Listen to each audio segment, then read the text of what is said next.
This is the story of Thor's missing hammer. One morning, Thor woke up, the god of thunder. He was confused because his hammer was missing. He looked all over. He was very angry when he couldn't find it.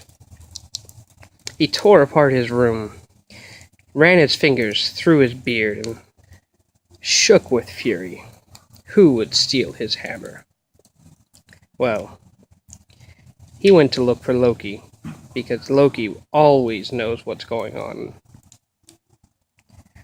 "Loki," Thor said, "someone has stolen my hammer, and they are crafty because none of the gods in Asgard have seen it, nor anyone in Midgard." "Tell me what you know of this, Loki," Thor said. Loki, being crafty himself, said, "Let us go see Freya, and see what she can tell us about this." And off they went to Freya's palace.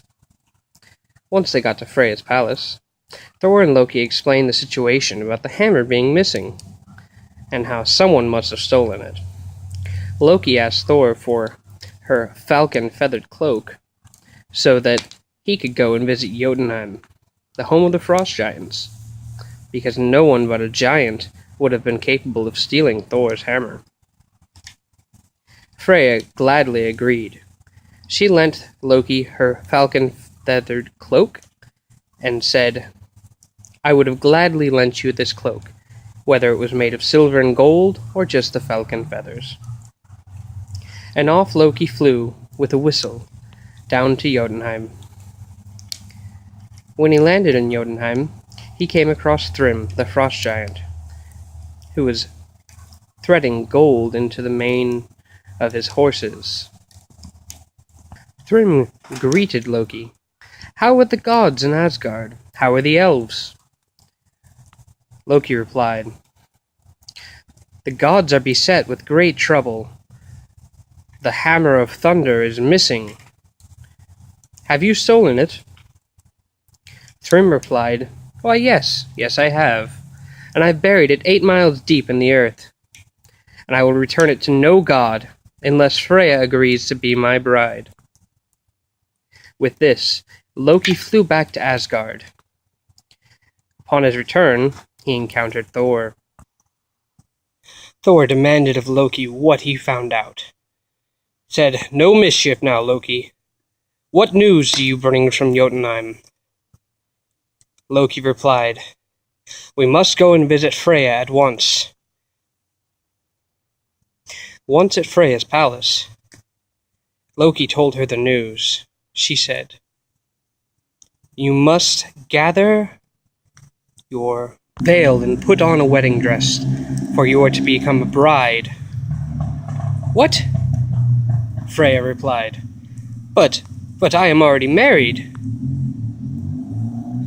"Yes, well, the frost giant Thrym," Loki said, "demands to be married to only you in return for Thor's hammer." Well, Thor wouldn't stand for this.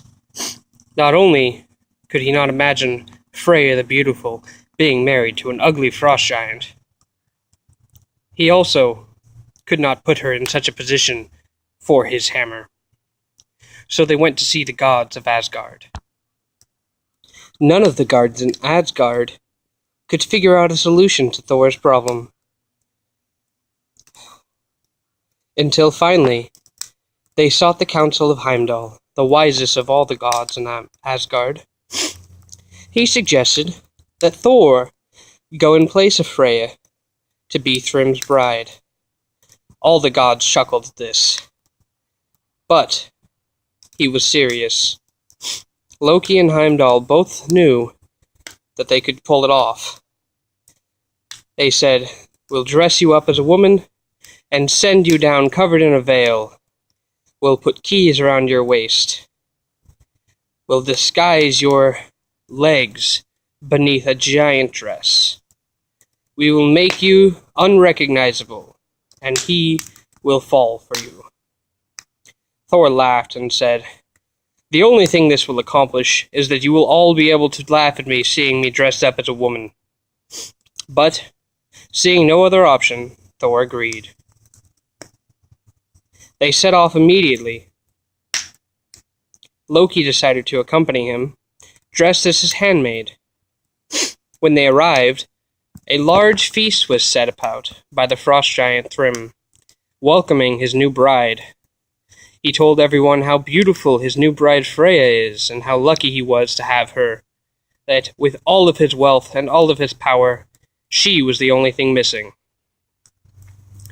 When they sat about their feast, Thrym was confused. His new bride ate more than any bride he'd ever seen. He consumed a whole ox, 6 salmon, and all the sweets that were laid out for the womenfolk. And when Thrym asked, "What is this voracious appetite?" Loki craftily replied, "Well, Freya has been so excited by her wedding that she hasn't eaten for 8 whole days." And Thrym was satisfied. Then Thrym decided that he needed to look upon the beautiful face of his wife and seal a kiss.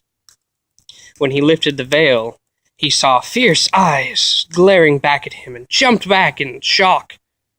"What fierce eyes she has! I have never seen a bride with such fierce eyes," Thrym said. Loki craftily replied, "Why, yes, Thrym. She has been so anxious of her wedding, she has not slept for 8 whole nights." Thrym, accepting this explanation as well, decided to continue on. An unfortunate sister of the frost giant decided to ask for Freya's beautiful gold necklace, saying, "This will be your tribute to me, and I will approve your wedding." Freya did not reply. At this moment, Thrym said, "Let us bring out the hammer in celebration of our union and place it upon my wife's new lap." Once the hammer was placed on Thor's lap, he smiled and was overcome by joy. He picked up his hammer and smashed in Thrym's head and dispatched each one of the frost giants, especially the sister who dared ask for his gold necklace. After they were all dead, Loki and Thor returned to Asgard, bringing back the hammer with them. And this is a story of how Thor's missing hammer was once again reclaimed.